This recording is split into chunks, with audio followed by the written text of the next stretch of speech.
This news program is proudly brought to you by Paradise Foods, celebrating 90 years in PNG.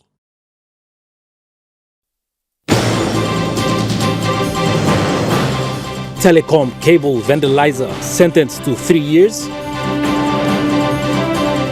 Acting National Airports Corporation Managing Director Joseph Quintao resigns. And PNG and Singapore sign climate change cooperation agreement. A very good evening. This is Saturday's News. I'm Malcolm Wyra. Thank you for joining us. A cable vandalizer has been sentenced to 3 years in Bomana prison with 3 years of light labor in Port Moresby. This decision was handed down yesterday by the judge who wished to remain anonymous at the Juvenile Grade 5 Criminal Court in Port Moresby. The accused stands charged between the 6th and 7th of October this year, where he willfully and unlawfully destroyed the communication telephone cables belonging to Telecom Limited.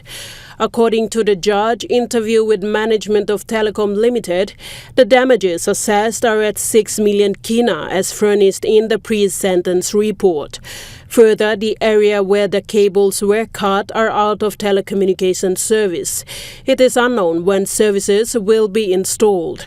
The judge, when handing down the decision, highlighted that she is aware that this is happening because there are buyers of cans and scrap metals. The judge then made a proposal to the government to seriously look into the buying of copper wires and cables and ban the companies engaged in this activity, highlighting that telecommunication cables are cut up, disrupting communication and essential services. The judge further added that we all have a duty to protect public assets and properties because we contribute as taxpayers to the government, and urged the state to take a firm stance in this regard and ban all metal, copper and tin buyers. Sharon Engnui, National Emtv News.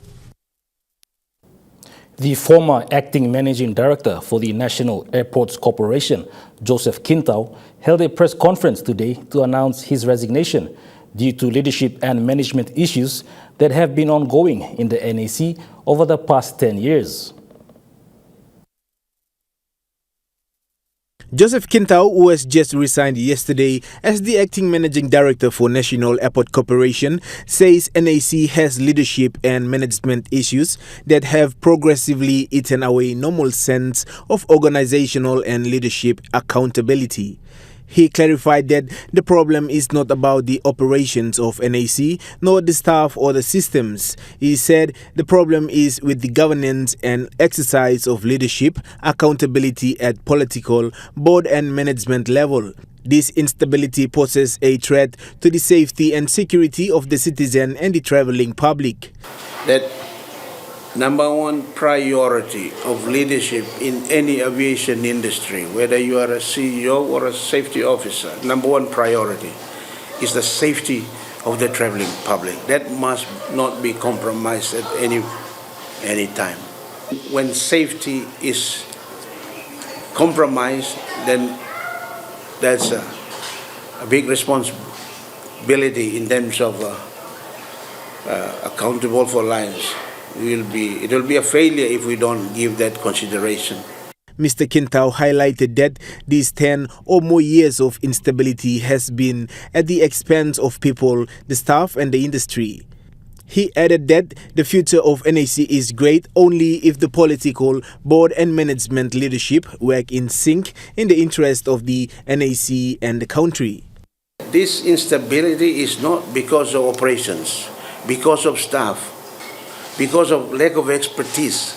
This instability is because of leadership issues, both at political and board level. Louis Maingu, National Emtv News. Joseph Quintao clarified that the Minister for Transport and Civil Aviation, Walter Schnoebelt, has appointed him as the acting managing director for the NAC for 3 months, consistent with the powers under Section 147G of the Civil Aviation Act 2000, which he rejected due to Rex Kipongi's assumption of the managing director's position. Mr. Kintao emphasized that Rex Kipongi's assumption of the managing director's position is a result of his determination to seek justice for himself under the system. However, questions are being raised on the interpretation and the utility of the court ruling, which must be part of the processes that is still in play at the moment. When the court decision was made on Rex Kipongi's judicial review, which basically quashed the termination of Rex Kipongi, quashed my appointment as acting, but it also provides an avenue for Rex to seek damages for injustice that's done to him. Mr. Kintao explained his rejection to act as the acting managing director for NAC. Now, what has transpired at the time when Rex assumed position was that there was a gap in the space where I, as an acting, did not have any authority to hold office. And hence, that room was created for that issue to Rex to come and take over the position. I had no power, nothing available for me to defend the. It was after almost 3 to 4 hours that I got my reappointment done by the minister. He made it clear that the process of Mr. Kipongi assuming position is the responsibility of the state in terms of challenging the decision. Louis Maingu, National Emtv News. Meanwhile, Mr. Kintao spoke on the weaponization of systems in the National Airports Corporation, where officers of the Royal PNG Constabulary are protecting the interest of one person in the organization. It brings to question the integrity of our police force. So NAC has been going through that for months. We have over 27 to 30 policemen guarding an organization for over 12 months. Why should that happen? And it's important for us to have a review of that. So that's the reason why something like that must happen. And for the leaders to have a review what is happening at NAC. I'm really concerned because they have destroyed the systems, the processes, the rules that we have been weaponized. The governments of Papua New Guinea and Singapore jointly signed a groundbreaking implementation agreement for cooperation under Article 6 of the Paris Agreement on Climate Change at the margins of the COP28 summit yesterday. The Minister for Environment, Conservation and Climate Change, Simon Kilepa, expressed gratitude on behalf of the PNG government at the signing, emphasizing the importance of strengthening bilateral relations between PNG and Singapore. He also highlighted the agreement's role in fostering constructive dialogue and cooperation in areas of mutual interest, including climate change, trade and investment. Singapore's Minister for Sustainability and the Environment, Grace Fu, shared great pleasure in joining Minister Kilepa to sign Singapore's first ever implementation agreement. This agreement holds particular significance as it solidifies a partnership with Papua New Guinea, a fellow member of the Alliance of Small Island States. Both ministers acknowledged the critical role of Article 6 as a mechanism in enabling countries to voluntarily cooperate in achieving climate targets, including nationally determined contributions, while advancing global climate actions and ambition. Key components of the agreement include a requirement for project developers to cancel 2% of authorized carbon credits at issuance, ensuring an overall mitigation of global emissions. Project developers will contribute an equivalent of 5% share of proceeds towards adaptation action in PNG, advancing both mitigation and adaptation action in line with the Paris Agreement goals. Minister Kilepa applauded the partnership as a milestone for PNG and thanked the technical officials from both countries for their tireless efforts in ensuring the agreement's successful signing and conclusion. Francisca Anania, National Emtv News. National Emtv News continues after the break. Stay with us.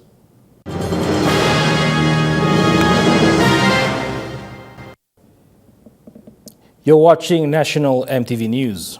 3 provinces in the country that will pilot the rollout of the water security project under the PNG Australia Sub-National Program are East Sepik, Morobe and Western Highlands. Western Highlands Governor Wairapa, the first of the 3 provincial governors, contributed a cheque of 1 million kina to the Australian High Commission's Minister Councillor, Penny Morton, yesterday in Mount Hagen. Australian government for funding that. On the same token, I think Australia is partnering with the Western Highlands provincial government to improve water security at selected rural markets within the province. The project will target markets as they are the informal economy in PNG and are key community hubs where women, men and youths gather to sell and buy goods that improve livelihood and contribute to regional prosperity. The province is committed to work in partnership with Australia on this water project and together with Australia's funding contributions, constructions of water facilities at the selected marketplace.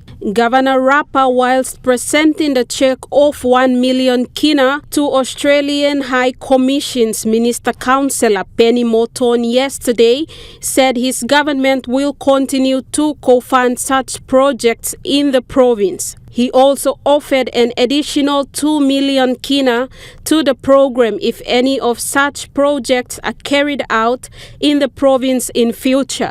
The water security project will be implemented across the 3 provinces from 2023 to 2025, with Australia investing up to 15 million kina in total. The 3 provinces, East Sepik, Morobe and Western Highlands Province, have committed financial core contributions towards the implementation of this project in their respective provinces. Francisca Anania, National Emtv News. Papua New Guinea Association professionals, in collaboration with the Global Assistant, hosted its first Administrative Executive Support Masterclass training in Port Moresby on the 24th to the 26th of November. The training was facilitated by Patricia Butera, the founder of Global Assistant. The 3-day event witnessed 24 participants successfully completing and receiving a certificate of participation and attainment in professional development in the areas of cultural awareness, emotional intelligence, communication skills, personal branding, and protocol principles. The partnership between the PNG AAP and TGA was signed on the 22nd of June this year during the national conference. Eleanor Gabone, the president of PNG PPA, said the partnership is purposely to enhance administrative personological support in aligning their skills to the demand of today's fast-paced environment, connecting them to global standards, business acumen, and information technology. The IT Job Training Center at 6 Mile Campus came alive yesterday morning as parents united together with the students and staff to witness the 11th graduation ceremony in Port Moresby. A total of 150 students from all walks of life graduated with certificates and diplomas in numerous business courses. The graduation also marked another milestone for the center that coincided with the launching of the Center to International Business and Technical College. As you can see, it's always also a mix with other events. One of the important is to unveil our new name, which means that we are coming up with a new vision and the new goals for our IBT college from IT Job Training Center. The managing director said that the International Business and Technical College is a private training institution established in 2008 and strives to provide supportive and innovative training for individuals in PNG. The college is currently in talk with the Department of Higher Education, Research, Science and Technology to have it accredited so students completing Year 12 can be selected directly by the system into the college as school leavers to further their studies. To go through our application to give us the accreditation and the registration, and then we will be in the system for student online self-selection. But unfortunately, the board meeting deferred it to the 19th of January. Gladys Kila, National Emtv News. Meanwhile, the managing director for the JTC, now International Business and Technical College, has made mention that the college will introduce additional courses as of next year for students to further their studies. I want to, through this name, to telling the general public that we are not only concentration on the business study, we mostly go through the technical side, because we know that in this country we need a lot of technical person. It doesn't matter in automotive, construction, welders, and carpenters. Those are the area what we are going to focus in the future.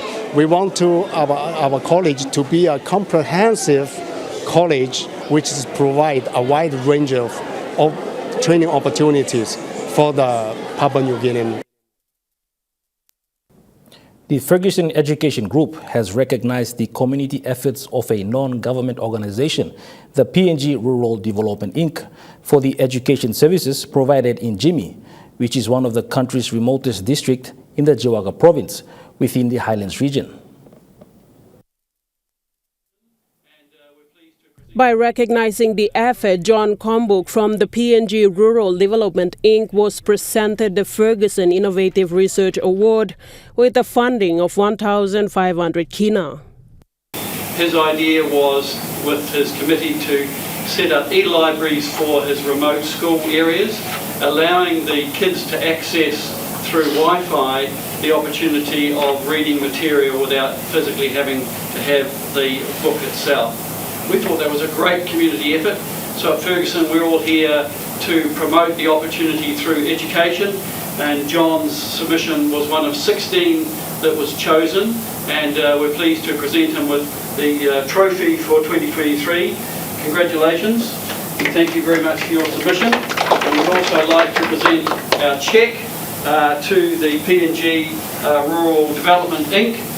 For John to buy more e-library books and spread the education word through his province and his school.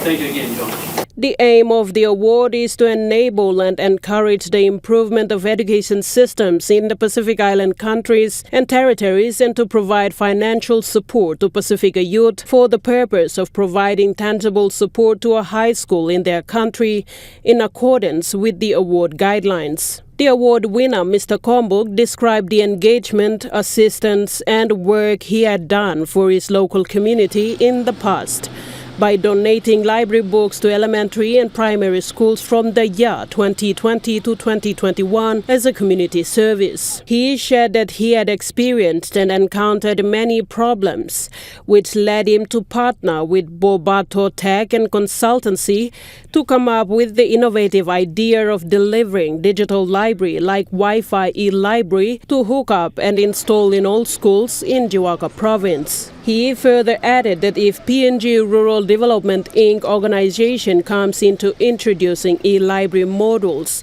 Like Wi-Fi e-library is a kind of capacity building of latest technology for better quality education for the student, which is equivalent to other developed countries. The presentation of the award took place at the Ferguson Study Center in Port Moresby recently. Sharon Engnui, National Emtv News. National Emtv News continues after the break. Stay with us.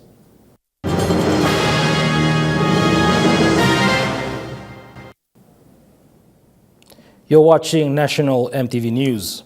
The legendary Central music artist, late Steve Lahoy's legacy will live on through the initiation of a registered annual music festival under his name as the Steve Lahoy Music Festival. This comes as an initiative from the immediate family members of the late artist. The music festival was officially launched last Friday by the Minister for Tourism, Arts and Culture, Honorable Hisi Henry Leonard at Elevala Village in Hanwabada. Minister Leonard thanked the immediate family of Steve Lahoy for taking a bold initiative to register their father's trademark, which was then certified by the NCC and presented to Junior Steve Lahoy as the successor of his late grandfather. He said his ministry will assist them in marketing and advertising to a much wider audience throughout the world, as local Papua New Guinea music has good prominence in the global digital markets. The minister made mention that music will never die, lyrics will never die as long as you record it and keep it in the archives in the studios or radio station.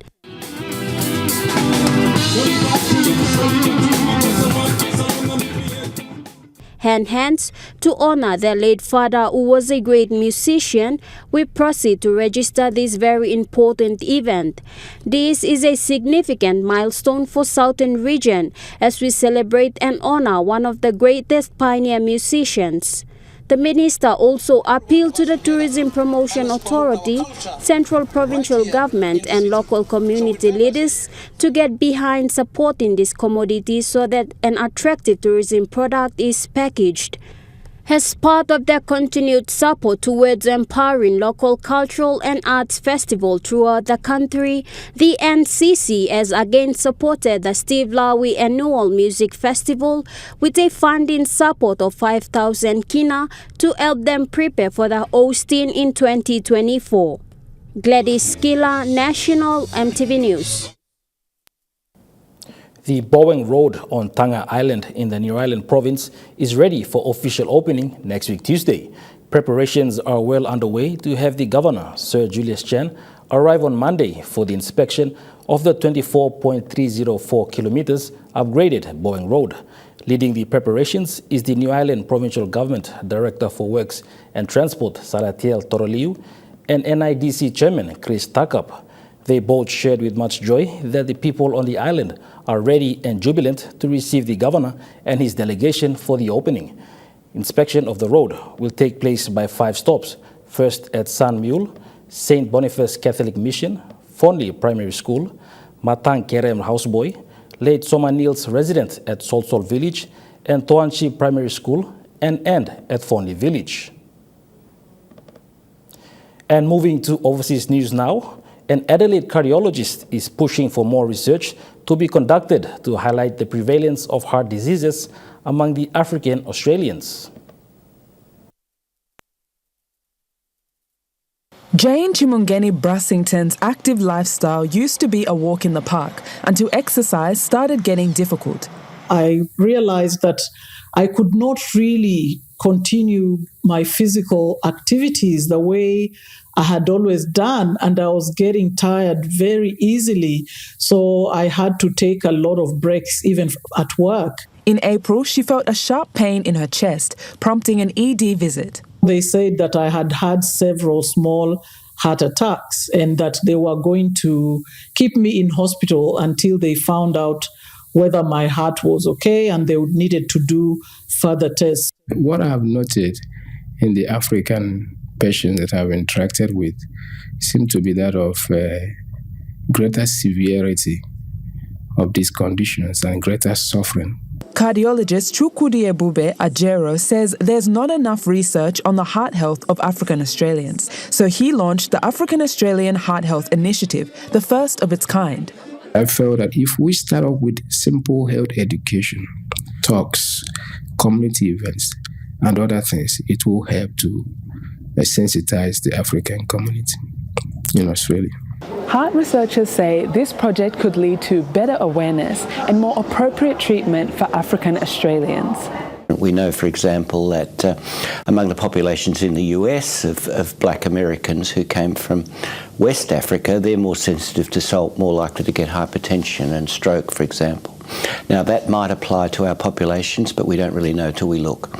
The federal government says it's provided $6.2 million for a national action plan and that it would be interested in any new data about heart disease among African Australians.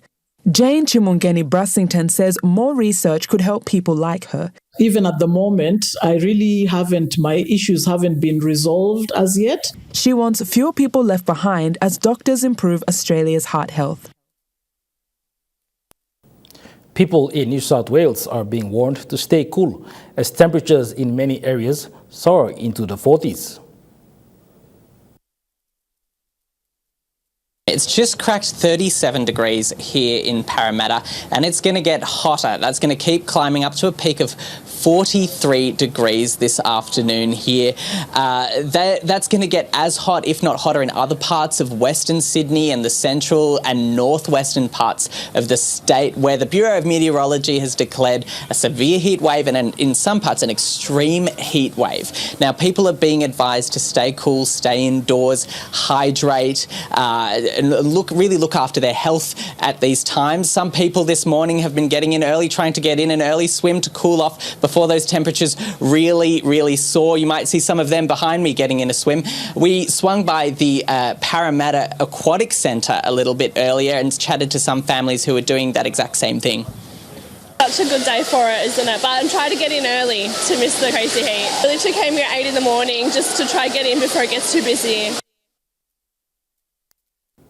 United States has vetoed an United Nations resolution demanding an immediate ceasefire in Gaza. The UN Secretary-General Antonio Guterres had pleaded with nations to back a truce, saying aid agencies in Gaza are at breaking point. But the United States and Israel oppose a ceasefire, saying it would only benefit Hamas. The United States Deputy US Envoy says the draft resolution was divorced from reality.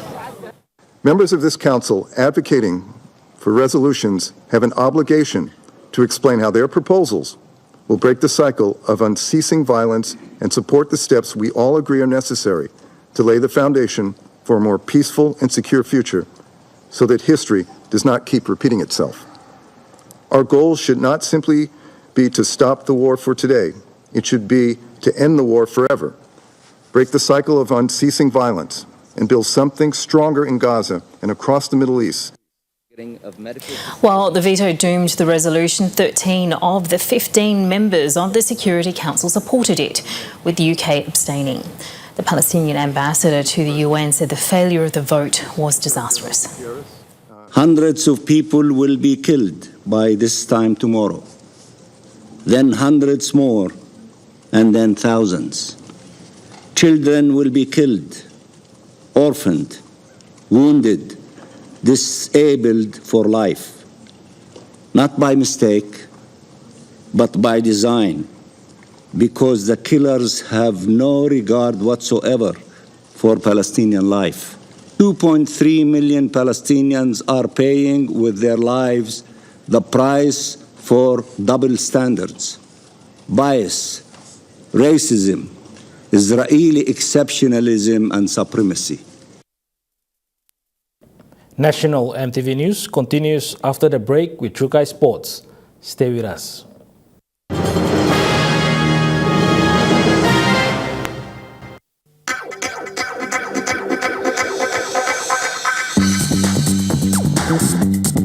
Trukai Sports.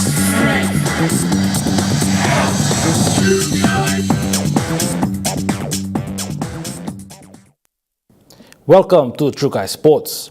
The governor of East Sepik Province, Alan Bird, held a sports conference at the Hilton Hotel yesterday, proudly announcing the 3 East Sepik medalists, Emmanuel Anis, Isila Apkup, and Madeline Swaki, who participated in the 17th Pacific Games in Honiara, Solomon Islands. Governor Bird was proud to say, in a very long time, East Sepik has been able to provide athletes and is so fortunate that they've won medals at the 17th Pacific Games. He added, the most important thing everyone needs is inspiration. As the governor, he sees sports as a productive and prosperous venue that is enabling opportunities for children in his province to partake in. That led to him to start a program. Governor is to look for the champions. We actually have a program at home called the Sepik Champions. So we try to look for those that are doing well in the community and we try to support them. Governor Bird said the provincial government have been supporting sports in the province since 2018 vigorously. Result of that are these 3 young people we see before us here. So it's been a long-term commitment. And I've got a young Magdalene here. She came out of the rugby union program, and she's quite young. And, she was the one that scored the try against the Fijians, obviously. The governor even inspired Emmanuel Anis to drop rugby league and take up track and field events as he saw that Mr. Anis had the potential. He was pleased of what Sila Apkup, a young woman from the remote part of East Sepik, achieved. And Manu came out of the Sepik Pride program, so he was going to go and play rugby. And then I convinced him I said, no son, you call Americana, go. And he told me this afternoon that he's very happy he didn't stay and play rugby league. Who would have thought this young lady is from Waskuk. Waskuk is right at the back of Ambunti. Bun backside Papua New Guinea Strait, that's where she's from. And look at this tiny little powerhouse, This coming Monday, Governor plans on taking the 3 East Sepik medalists home to advocate to the children in their individual districts, including East and West Sepik Province. These 3 young people, when they go back, they have a short break with us. We're going to be making sure that they go and talk to other young people in the community. And at least we actually have a program back home called Senisim Ting Ting. Senisim Pasin, Senisim Ting Ting, Senisim Place. Claire Mauta, Trukai Sports. Meanwhile, the East Sepik medalists who participated in the international sporting events spoke of their experiences. During the sports media conference held yesterday at Hilton Hotel, the Pacific Games medalists shared their experience of their respective sporting codes and how to handle pressure whilst out there competing. Among the 3 was Madeline Swaki, who was not confident enough to share her experience, while her fellow sportsmen and women shared their experiences. Every time I go out there, I know that everyone's watching, many community watching, WIWAC watching, East Sepik watching, governors watching, and the whole PNG is watching. So even in the States too, when I'm running, there's a lot of countries. We compete with a lot of different athletes, like people from countries like the Caribbean, like Jamaica, like the sprinting powerhouse, and Europe, Italy, England, Belgium, Germany, like all the athletes in the world. So we've used to pressure. We've gotten used to it. Feel like pressure, anything like that, or sometimes sing away or just go talk to other girls. But sometimes normal thing when you're on the block, so you go out, when you see your people that you are competing athletes beside you, you will feel pressure oh yeah, I don't know how I'm gonna do this, but it's up in your mind. You have to control it. Emmanuel Anis and Sheila Apkup, after their advocacy visit to home come Monday and returning on Tuesday, will leave shortly for the US to resume their studies. Whereas Madeline Swaki has yet to confirm, as she has an international event to participate in Dubai. Claire Mauta, Trukai Sports. The National Capital District team that will be taking part in the 8th PNG Games next year went through medical checkups today at City Hall in Port Moresby. The medical checkup was conducted for all sporting codes. The PNG Games will kick off in the month of January from the 10th to the 20th in 2024. The medical checkup is a mandatory requirement by the PNG Sports Federation that saw a total of 330 athletes from Team NCDC underwent medical checkup. PNG Games will be hosted in the nation's capital with teams from 18 provinces in the country taking part. The total number of participants, inclusive of athletics and sports officials, is at 6,006 and is expected to go up to 8,000. The athletes were selected through a criteria set by the PNG Sports Federation. Coordinators in the different sectors with our sports desk, so our secretariat team led by Ms. Diane Palio. She's our sports manager, acting sports manager at NCDC, so she's the one that's organized those things. So with the coordinators and our coordinating person from NCDC, the sort of form a selection committee, and those selection committees sort of selected respective athletes from different codes. Entry by names, entry by numbers, entry by names, all set by PNG Sports and those. Wablasu stated that the PNG Games is a grassroots games and one of Team NCDC's mandate is to engage with the youths. He revealed today that Team NCDC has plans to partake in the Arafura Games in Australia and encourage youths with passion for sports to take part in local sports. So we've used this platform as a collective where we can harness those youth powers. We're not looking at national reps in our team. We may carry one or two, but most of them are just young ones. And it's for us, it's a youth pathway as well. Outside of normal schooling or any other things, we've got talents out there that need to be exposed at the national level, and we hope to bring those ones out there. Join the local competitions, play. You know, if you've got the talent and the skills, then you get selected in those teams. And so we identify the younger ones and, show them that there's a pathway and you get a chance to go to Arafura, not as a Team PNG, but as Team NCD. Malinta Yopolo, Trukai Sports. Trukai Sports continues after the break. Stay with us. Trukai Sports. You're watching Trukai Sports. Moving to overseas sports. In the Men's Soccer League, Melbourne City defeated Perth Glory 2-1.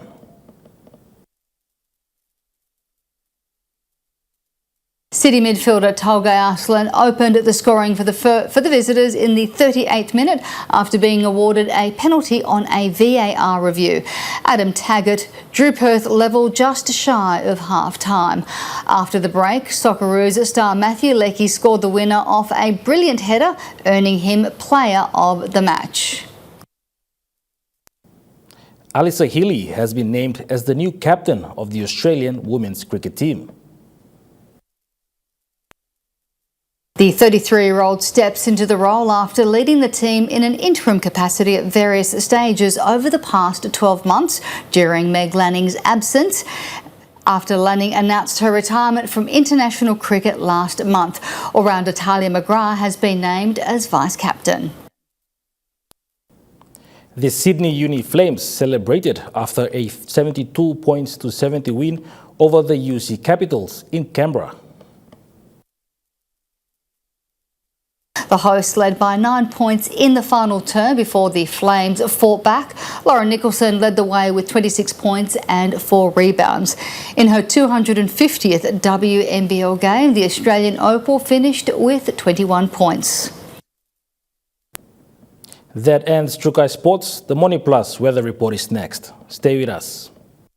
Trukai Sports.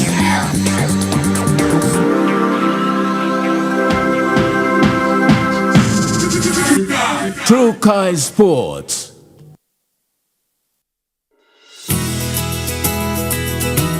This weather update is proudly brought to you by MoneyPlus. With you always.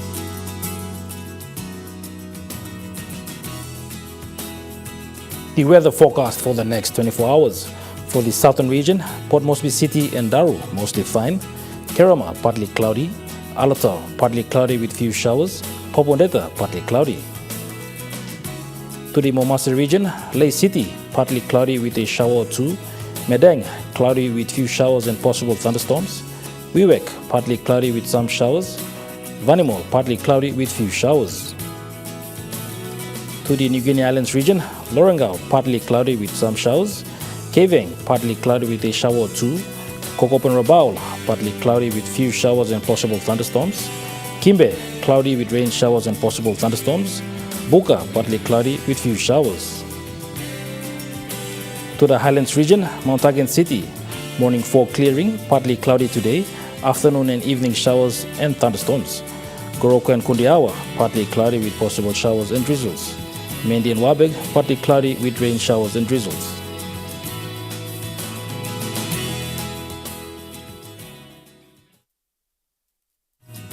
The weather update was proudly brought to you by MoneyPlus, with you always. And that wraps up the news, sports and weather for Saturday, the 9th of December, 2023. From all of us here, pleasant viewing. Good night.